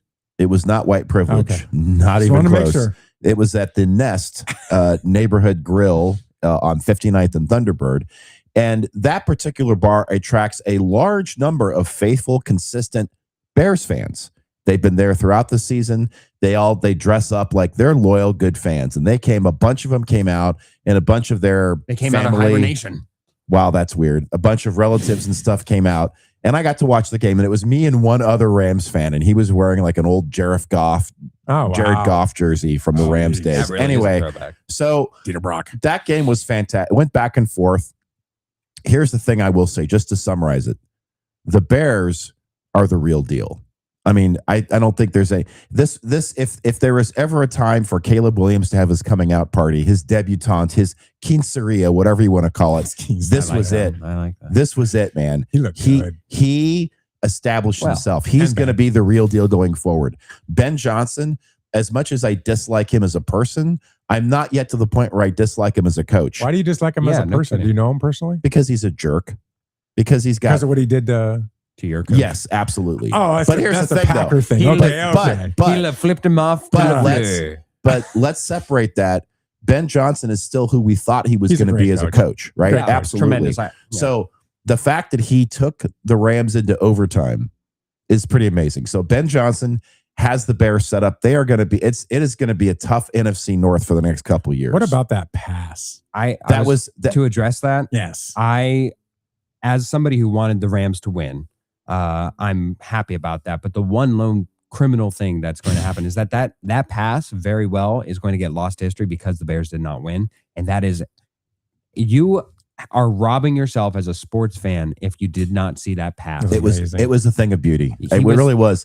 He was sacked at least twice. Yeah, from a 40 backpedaling. He was on his heels going backwards, throwing that ball almost in desperation on fourth down. Yeah, but it wasn't such desperation. Like he knew where he was going, and Kmet Wow, what a catch. I mean, you could argue. I don't think it's that good of a catch. I mean, because it was just so easy. Well, it was perfect. Right. But the thing was, I mean, you could argue that the Rams defenders took a nap, right? But whatever. It doesn't matter. But do you remember the Packer game against the Seahawks in the NFC Championship game? Yeah. When Russell Wilson threw that 2-point conversion pass?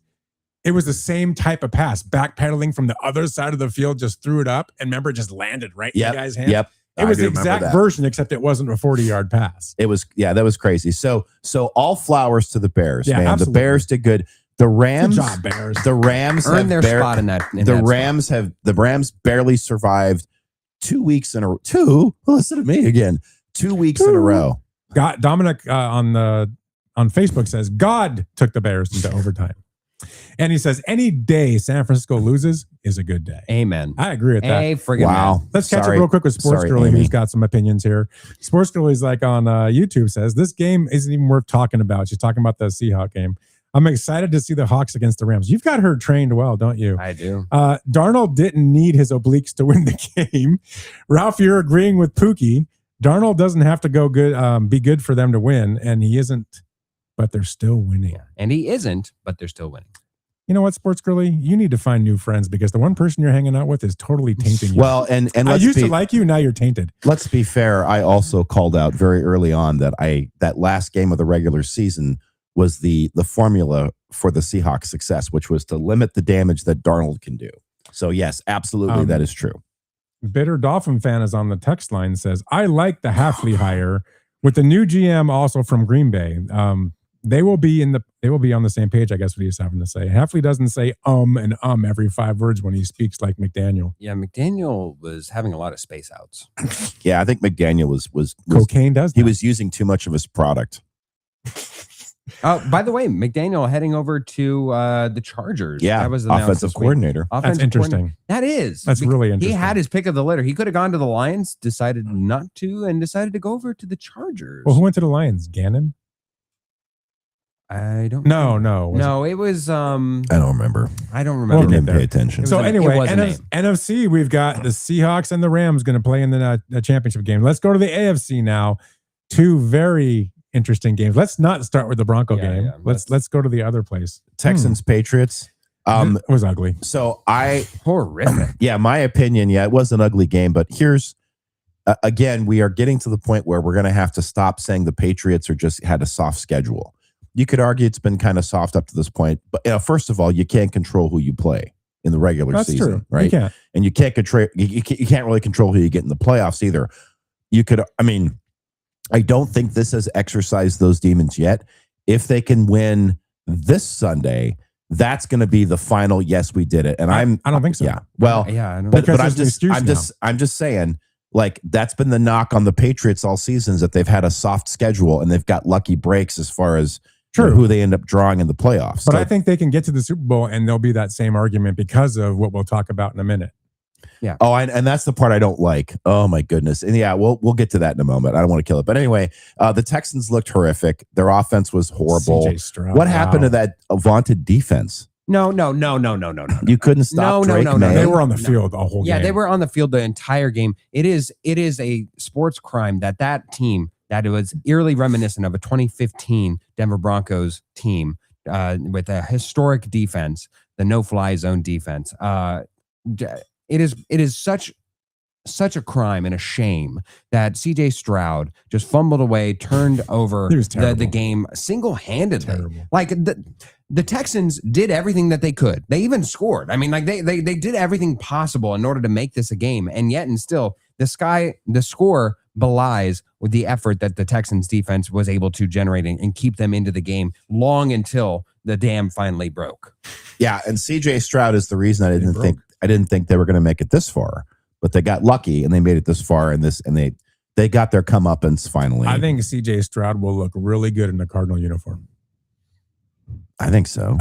Because I think CJ Stroud's last year with Houston is next year. He is such. I don't know how you sign him, man. He is such a huge upgrade from what's currently in Arizona. True. And I honestly think if he goes and has another disappointing year, the Texans aren't going to give him a contract. I actually will disagree with you. I don't think that he's an upgrade over what Arizona has right now, because Jacoby Brissett reinvigorated that offense. Back up.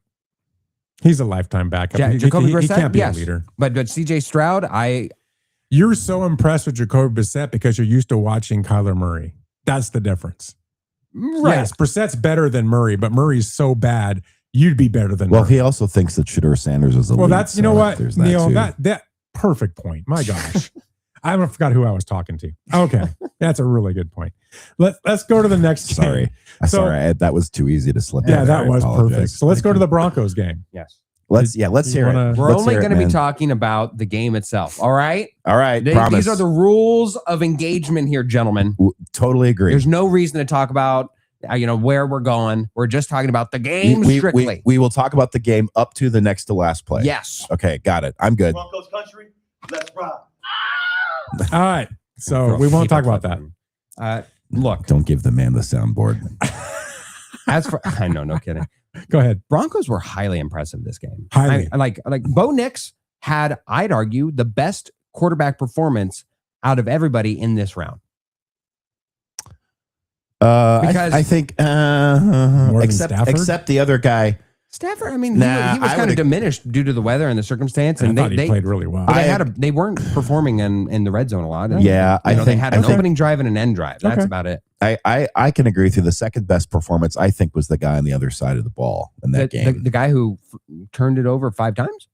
Yeah, he turned over 5 times, but when you're all... That's a big butt. Okay, all right, so you're going to make... Kyle Raleigh big dumper butt. You're going to make the case that because he had to have the ball so much that he fumbled. That's the same case as the Texans weren't good because they were on the field the entire game. That's my point. Completely different. How is it? Because Josh Allen has within his control every ability to not turn the ball over. At the end of the day, you just hold on to the ball for the fumbles, bare minimum. And then if you make a better decision, possibly, you can then... It's tough to be the guy that puts the team on your back every week. Agreed. And that's what happens when you do that. Oh, 100% agreed. But to have the second best performance and you be the reason why they lost, that is completely different. Well, you know what I think the difference is? I know you're right, but it's a 3-point game, and he turned the ball over 5 times. I know. I think that they should stop letting Josh Allen eat sticks of butter on the sidelines. That's what I think. Is that what's doing it? Yes. Well, we provide that complimentary. Did you just over a feel mile bad? I know you're a Bronco fan, but didn't you feel for Josh Allen? Yeah, especially when he was crying after the game. That shot, I thought that was phony at first. No. And I was like, wow, this wasn't Trent Dilfer crying. This was actual crying. You know, it was. And I was like, man, this guy really, I mean, they care. I like that. Yeah. I do at a base level understand whenever fans get upset of these sports athletes who are laughing, joking, high-fiving after a game that means everything and their season's over, as opposed to... Or they don't care. And it shows that point. But in these moments, whenever you're crying, I will not be the one to pile on for somebody for having emotions and showing. No, I want appreciate that. it. Yes, you want that. You want your athletes, if you're a fandom, to want it equally, if not more than you do. What I didn't appreciate in that game was that dumb, stupid call at the end. That was the dumbest play in the world. They had him roll out and just he fell and broke his ankle. I'm sorry, we're going to talk about that, but we're talking about it. Okay. That's interesting. That's What not a the dumb thing I was weird talking about. play call that was. I didn't understand it very much. Yeah, it didn't didn't make a whole accomplish lot of much. sense, and it destroyed what you had going. I mean, you didn't even know about it, obviously, until the end, but no clue. I don't get that play call. Scrolling on social media, let me tell you, I was questioning authenticity of reports. I was like, we I didn't told think that you. they, And you were telling us we were lying. Yeah, I was like, okay, very funny, guys. Get out of here. We even gave you sympathy. Yeah. We felt bad. I spit in your sympathy. I felt Stidham bad for you. My gosh. Wow. I still do. I can't think of many things worse than getting to an AFC championship game, having that victory, and losing your quarterback on the one before last. Next to last play. There wasn't a moment to savor it. That's what I think is truly awful. Because did you see the reactions online of Broncos fans? Where it's wailing, and it's truly, it feels like you're robbed of an opportunity. Where I thought I was going to go after that game was having to defend what were clear and obvious calls and non-calls in that game, to where people crying that somehow that interception was not an interception. It wasn't. That was not an interception. Are buffoons. If you look at the play in We the are two game after buffoons. that, I can't remember the play. What was it? Devontae Adams. Devontae Adams was the same scenario in a sense, and that was called incomplete. The fact that everybody. Oh no, that was called complete. I'm sorry. Yeah. That was called a catch. It's the same theory. He caught the ball. His knee was down. That's the play. You need to complete the process of a catch He throughout the rolled entirety over, of the and after he catching rolled over, the process. guy pulled the ball from him. Not only do fellow It's a refs catch. and officiating officials have the same Officiating opinion. officials. Yes. Not only do they share the same opinion, but it was so egregiously true The catch.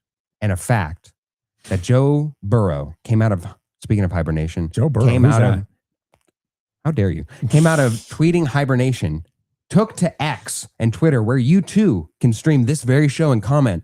No thanks. Well, wow. And, Wow, okay. Okay. But anyways, came out of retirement Mhm. and was like, the fact that people are not understanding this very simple mechanic of how that was ruled correctly. And Doesn't- I am a professional who plays on the very field upon which this is officiated Doesn't and make have you to smart. understand it.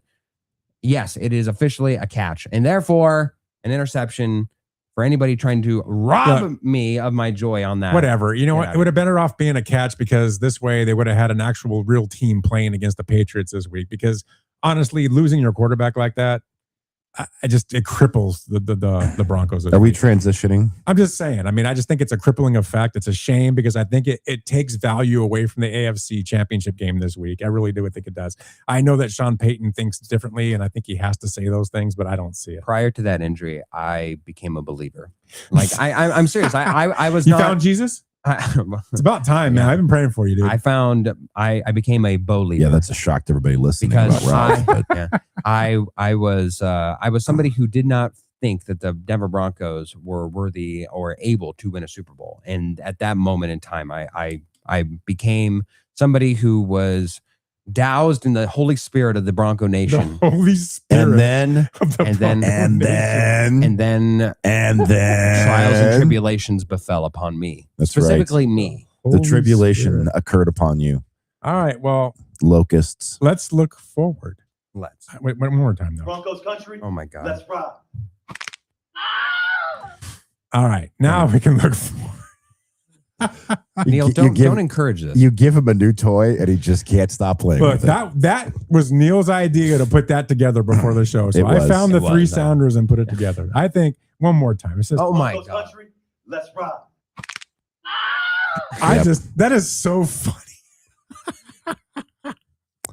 Poor Bo You're Nix. He does welcome. not deserve this. You are That welcome. man has earned my respect. Neil, it's one of the best things ever. You're all welcome. That man led his team to a number 1 seed. That man led his team to an AFC championship game. He does not deserve this reprimandation. Yeah, but he's going to get it. So let's start in the AFC. You want Let's to start, start. there? Let's start. Well, let's start with the meaningless game. I mean, because I'm sorry, because I just don't think either one of these teams has a prayer of beating an NFC team in the Super Bowl. And I could be wrong. We've seen matchups like that where all of a sudden the team that everyone thought was going to get killed wins. So anything's possible. But in the reality of the conversation, these are the two lesser teams. Doesn't take anything away from them.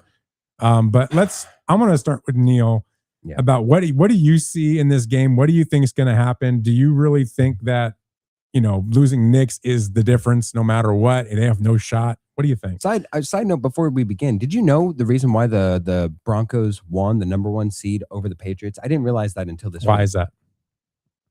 They had the exact same record, exact same strength of schedule, exact same divisional opponent race. Where it came down to was direct head-to-head opponents because they didn't play each other of similar opponents. Mhm.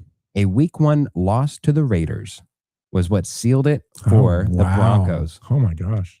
I found that to be utterly One game the fascinating. Raiders played good all Yeah, year. exactly. So I just find that interesting that the Did you Broncos, thank Pete Carroll? Did you thank Pete Carroll? Yeah, well, you could have asked Ralph to thank him directly. I can text him right now if you'd like to thank him. If I got you a piece of his chewed gum, would you frame it? I have things of Pete Carroll. So would you like to thank him? Is that what that jockstrap was? All right, Neil. All right. You want to get anything else out before I start? Go ahead. Anybody? You sure? Wait. Okay, yeah.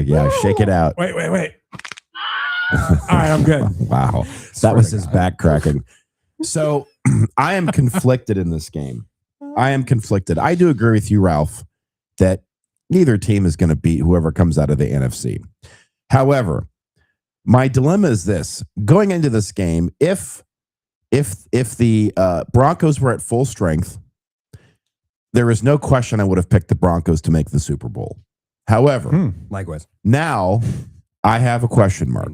Obviously, because Stidham or Stidham or whatever to call his name, obviously he is who he is. He's a backup, and now he has been pressed into service against the Patriots. Called to duty. Here is my concern all year about the Patriots is that they took the easiest route in the history of mankind to get to this point. And again, That's a load, yeah. you can't pick who you're scheduled against, right? You can't pick who you get seated against in the playoffs. They have played the best they can in every situation, and they have beat all of them, right? So you got to give them kudos. But the only thing that makes me question my pick here is the fact that the Patriots are dealing with a backup. Now, here's how I reconcile this in my brain. I can think of so many times in the history of the NFL where, and this is related to the Green Bay Packers in particular. They are my use case for this. If you want to get techie about it, this is my reason for thinking it. This is my baseline thought. Every time the Packers ended up facing a new quarterback, a backup quarterback in a game, they lost. Charlie Batch, Christian Ponder, Dante Culpepper, right? So I think there is something to be said broadly about the fact that if how much film is there on Stidham? Yeah, there's some. There's some, not enough, not a lot. Ball in 2 years. Not recently, okay? And as crazy as this sounds, I think that with Sean Payton orchestrating everything behind the scenes, and with the rest of the let's not forget the rest of the team's pretty darn good too. Yeah. I think that the fact that they're going up against an unknown entity is a slight advantage for the Broncos.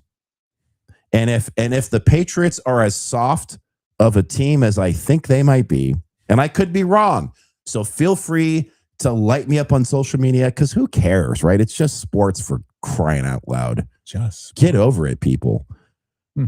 I think the Broncos are going to eke out the victory. I still think, despite all of the circumstances against them, I think that we will see the orange and blue, or whatever the colors are, blue and orange, whatever your color scheme is, we're going to see Broncos in the Super Bowl. And I think that we're going to say one more time, Broncos country, let's ride. Neil, that took some real Magic 8 balls. Thank you. Broncos, huh? Wow. Yes, I'm picking the Broncos. Ralph, what say you, sir? Neil, you are out of your mind. Thank you. Stunned. Yeah. Well, let's look the picks last week. So you guys were you guys were each 2-2. I was 4-0. I have taken a Postseason I have taken a 2-game lead in the picks contest, which is almost not beatable, but it's close. It's close. Technically, I should be the king this week, but I'm not going to do that. But oh my God, it's 4-0. You're the king every week. We need a minimum. It's We need a 4-0. minimum But anyway, game threshold. I just wanted to put that out there. I now have a 2-game lead and have taken You're over. the king every week. Just ask your wife. That's right. Oh boy. Reason. Anyway. Yikes.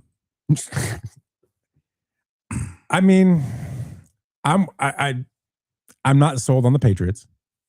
I do like the way they played last week. Granted, the Texans defense was on the field a long time, but the Patriots got to them early, so they were able to move the ball against them before they got really tired. Yeah. I think the end result was, they were so beat up and tired that's why they really poured it on.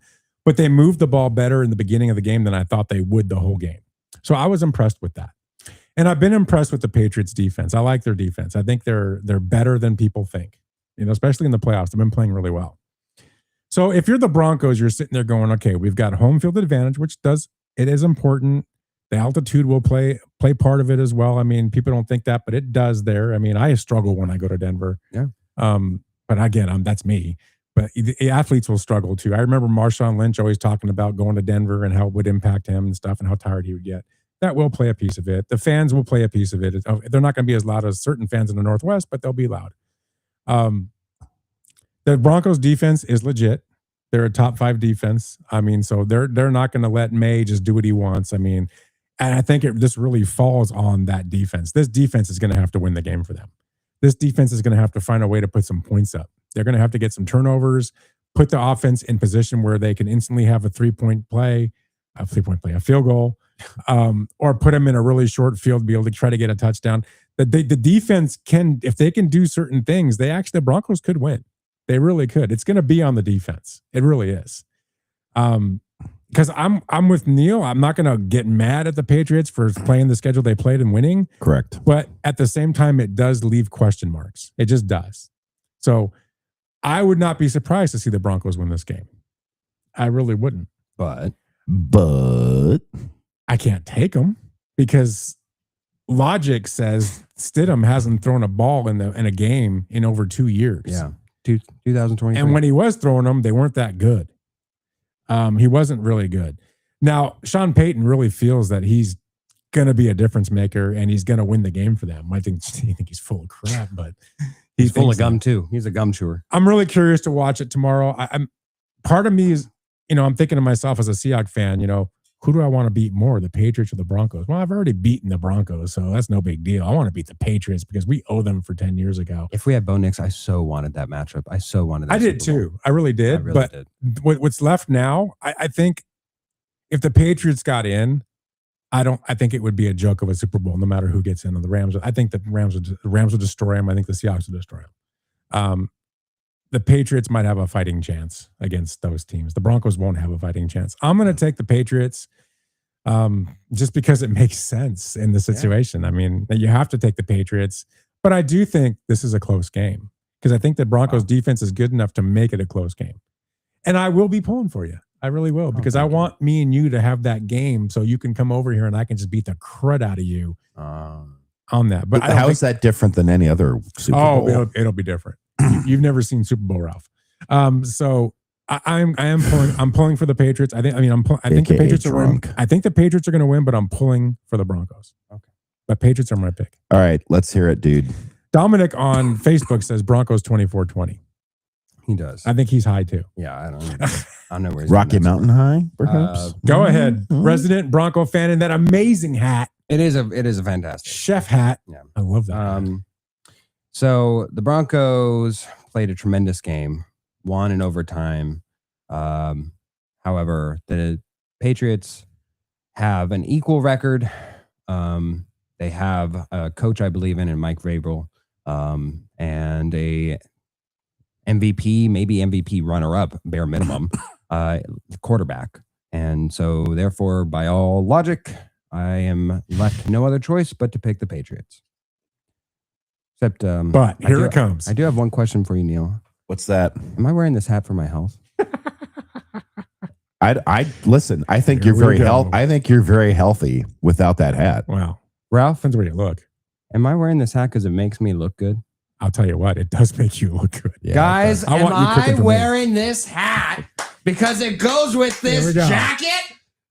Okay, no, it doesn't. Is that a jacket? No! It doesn't go with Can I interest you in a Pats being 0-4 all time in the playoffs in Denver? Can I interest you that the Broncos, were they led by Bo Nix this season? Were you saying Bo Nix for the first quarter of this season is the reason why they're winning, or they're winning in spite of him? I would say that it was because of that D. Wow. That means that we were third in the league in scoring defense. We stifled points scored against us. That means we led the league in sacks. That means that the Patriots fumbling 6th time in this postseason with Maye turning the ball over 5 times. We've shown you that this postseason will take turnovers time and time again, and we win with them. Sean Payton is an offense unto himself. He revitalized Teddy Bridgewater over there and made Taysom Hill a thing. He made him believe that he was a quarterback. Right. They made him think that he was something to throw the ball. Nick Foles, does that name do anything for you, Ralph? Yeah, it makes me sick. Does Jeff Hostetler mean anything to you, Neil? Actually, it does. Yeah. Oof. Now, Stiddy Cent is going to be laying dimes out there with better arm talent than Bo Nix, who's got wheels. We'll give you wheels, but he's got a better arm than even Bo. God bless him and rest in peace. We signed Not dead. We signed him to be a starter, and he's a $12 million backup. That is obnoxious money for a backup because he's worth it. That means he's getting paid $6 million per win he's about to bring us. So we're taking the Pats. We're getting them over the Royal George Bridge, and we are cooking, boys. We are cooking. Let's go, Denver country. We are going to the Super Bowl. My God. Wow. We are ready. You really need to let me help you lift some weights, too. I need a cigarette after that. Man. Well, Oof, that was good. You need a Coach Signetti? My goodness. Oh my God. We're going to the Super Bowl. You don't believe it, do you? I'm telling you with my entire believe it. heart and soul. He believes it, dude. Don't question him. I think what he believes it. realizes is he's lost the pick contest, so he can go ahead and do this now. Exactly. Don't bring the meta, the behind the show curtains and into this. Let's rock. Stiddy Cent. That's All right. right. Let's go. All right. So 2 Broncos And one guy that leads the picks contest is picking the team that's going to win. So that makes sense. All right. Woo! All right. Let's go to the NFC. I know everyone's waiting for this one. Well, I think we should since he's out of breath, let's let Phil go first. Yeah. I'll go second, and then we'll end with you. How's that? That's fine. Go ahead. I think I like that. Do you have enough energy right now? Oh, I got it. I got it, baby. Go ahead. So, I like how you're like, let me help you lift some weights. Nah. absolutely. So, look, Good Lord. Zach Charbonnet is out for this game. I actually, funny enough, don't think that that's going to be impacting the game too much, only because Charbonnet being out? Yeah, I think that he was utilized in a tandem and in a backfield combo. Well, yes, he is far more proficient in goal-to-goal situations. I do think that they certainly have depth. If you were to lose one of the two, you would have preferred Charbonnet to be the one. I agree. And plus, if you're looking at like taking some of the load off of K9, you're near the end of the season. They've had him for the entire, it's not an accumulative wear and tear that you're worried about on top of it. Right. So that's one thing. However, I truly believe that if both teams were to play their best, the Rams are the better team.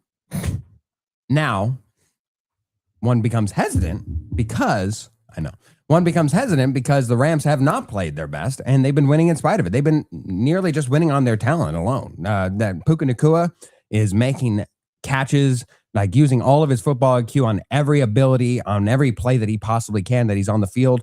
Good on him. Again, while he's on the field, because off the field. But Sean McVay does not instill a lot of inspiration and game management. He has moments of whoopsies and oopsie daisies that are a little baffling for a coach of his legacy and respect and ability. His stature. Yeah, of his stature. It is unbecoming of him. However, I got to tell you, at the end of the day, I just think that the Rams are going to do it. I think that the Rams are going to take this to the Seahawks. And Sam Darnold, again and again and again, is an Achilles heel that while you can cover that heel with stockings and fun little frills over there, Ralph, and you can make sure that it's all, medicined up. That's great. Yeah, you can do all you want. Eventually, you're going to need to, at some point in this game, rely on Sam Darnold to not mess it up. And I am so glad that I'm not going to have to rely on that personally. So I'm going the Rams. And I am going to have a Rams-Broncos Super Bowl, baby. Enough about me. We're here to ram it, you see. If you ram it just right, you can ram it all night. By the way, you know who that is that says that at the very Eric beginning of the Dickerson. song? Me every night. Eric Dickerson. Yeah. Let me give you back here for those of you watching the show. Oh, you can't show that on streaming. I just did. Yeah, it's a cool I jersey. just showed you my Dick Urson jersey. So I think you know what team I think is going to win. But let me lay this out for you. First of all, I've got a rivalry going with my neighbor across the street. So in our neighborhood, we have some people who moved from Washington who live across the street. I'm so sorry. And they're actually very good people. However, they have their house completely decked out in Seahawks colors. They have those they have the projection lights, and they've got Seahawks logos all over their house at night. Oh, that's they've got the lights going. Oh, well, we're not in an HOA, so thank God. And they have the flag out. They are proud Seahawks fans. On my side of the street, I have Rams gear. We have the lights all blue and gold. I've got the flag out. We've got everything set. So it's a rivalry, but you know what it is? It's a friendly rivalry. You know why? Because in my opinion, either team could win this game. Now, obviously, Ralph thinks otherwise, and that's fine, as he should. However, I am, you want to get into stats and figures and break down all the matchups and talk about turnovers and ratios and yards after catch and all this other fun stuff. You know what? I pick on vibes and good feelings. I am data informed. I am not data driven. Copyright Dave Roberts. So I will tell you this. Everything you said was totally true. McVay's play calling is starting to worry me all of a sudden. Yeah. It didn't and all of a sudden it is. Stafford, how much does that man have left in the tank? Thank God he's got Puka Nacua and Devontae Adams to throw to. That defense, which version of the defense is going to show up? And by the way, which version of defense is going to show up from play to play? Okay. Are we going to have another Komet touchdown in the end zone? Like, this team frustrates me to no end sometimes. They're so good. They should be much more consistent than they are. The Seahawks, they are exactly who everyone says they are. And like I said, at the very end of the regular season, when I saw how they game managed Sam Darnold, I was like, you know what? That's going to take them really far. They could win the whole thing with that. They have figured out what they have with Sam Darnold. He's not an elite quarterback, but you know what? He's great for what they need him to do, and they've put him in a role to be successful. They have the running game. I do agree. I'm a little concerned about Charbonnet's absence, but honestly, I don't think it's going to be that much of a difference. I think that they're going to stick with their game plan. I think this game is a coin flip. Either team can win. And by the way, I'm going to go on the record right here. You all ready?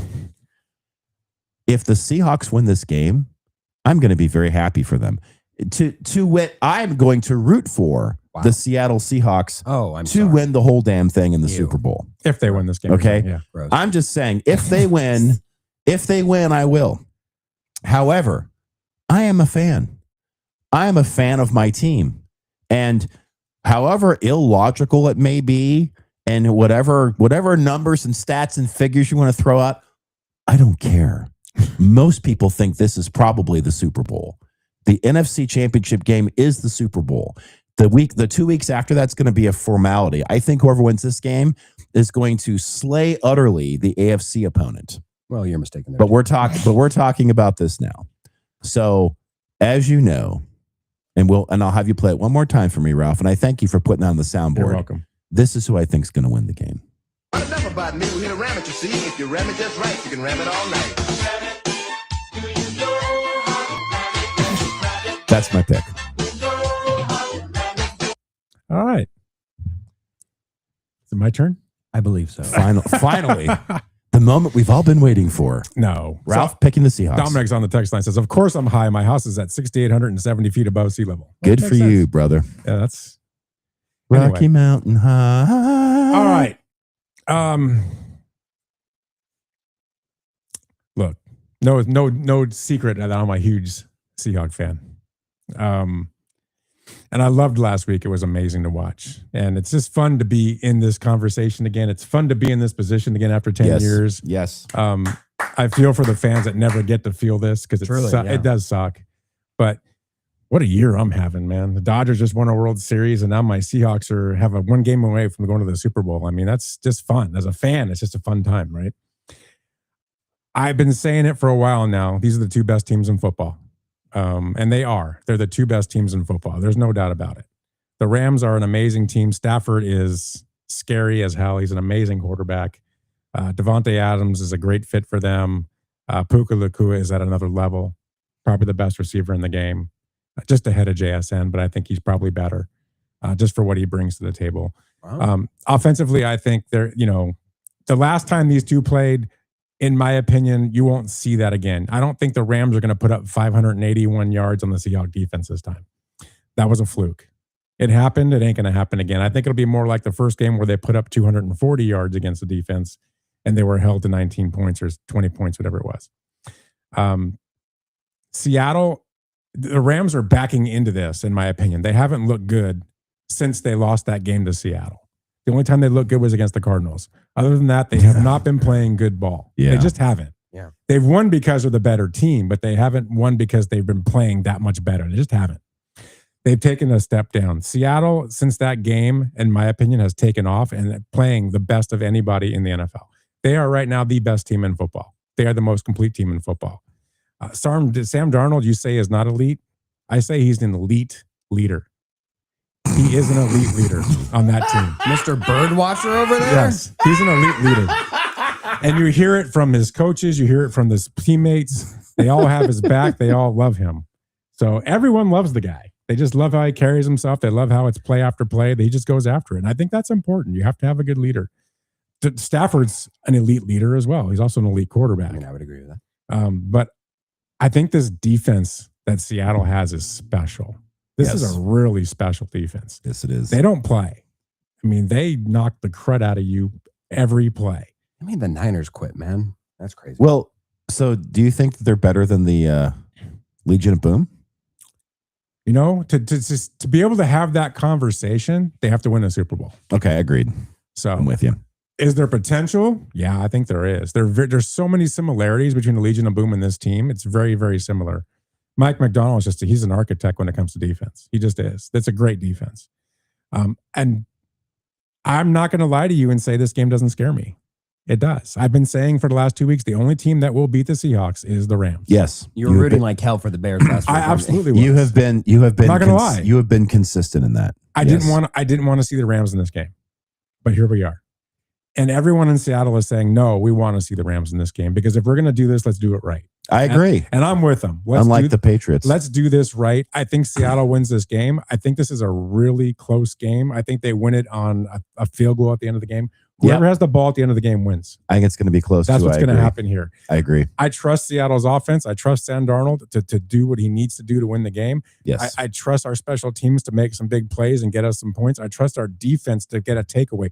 We have not sacked Sam Darnold this year. I mean, Matthew Stafford this year one time, not once. I think that'll change this week. Seattle's playing the best ball of anybody in the NFL right now, and I think we're going to see it, and we're going to be hearing this a lot. Holy catfish! And we're going to be hearing this a lot. Touchdown, Seahawks! I really think we're going to hear it. I think Seattle wins the game. It's a close game. This is the best game of the year, and this is the Super Bowl. You're right, Neil. I agree. I really think this is the Super Bowl because there's not a team left on the AFC side that has a chance against either one of these teams. I would be worried if I was you, where the game script last week was perfect for Seattle and what they want to do. Because they started fast. They started fast. They started out with a lead. Yes. I think, should the Rams get possession first or should the Seahawks stall and then the Rams score a touchdown first, that you're in a lot of trouble. Well, I would agree with you, but if you look back 5 weeks ago, the Rams took the lead. And they carried the lead the whole game, and they had a 16-point lead in the fourth quarter. That didn't stop the Seahawks. So that's the thing. Back. They don't fear that stuff. They're in a position right now where they're riding so high. I think they honestly believe no one can beat them. And I think they're going to go into this game a little different. This team has been getting different every week, and I think you're going to see even more of a different team this week. And I'm hoping you do. And I'm hoping that I would love to see them just blow the Rams out. I would love to see that, but I don't think that's going to happen. How cold is it going to be in Seattle? It's going to be 43 degrees, but clear. Yeah. So it's going to be a good Seattle day. It's just Dominic says, pains me to say this, I'm feeling 24-21 Seahawks. And that's kind of what I'm feeling. That's kind of the score I'm thinking, right around that territory. But I think that's what I'm thinking too. And we can't discount the 12s. That's a loud stadium. And everyone's the Niner fans that went to that game came back last week and said they've never seen anything like it. How loud that place It's amazing. And that does play a factor in the game. So let's see what happens. But if you're not doing anything else tomorrow at 4:30, this is where you want to be, is in front of a TV watching this game, because this is going to be the game of the year. So according to the latest lines according to DraftKings, the Seahawks are favored by 2.5. So it's a home game. Disrespect. So yeah, 2.5. Disrespect. The Patriots are favored by 4.5. I see that. So if both of my picks make it, I get the underdog on both of them. And if I were to make that bet, $5 would pay $30.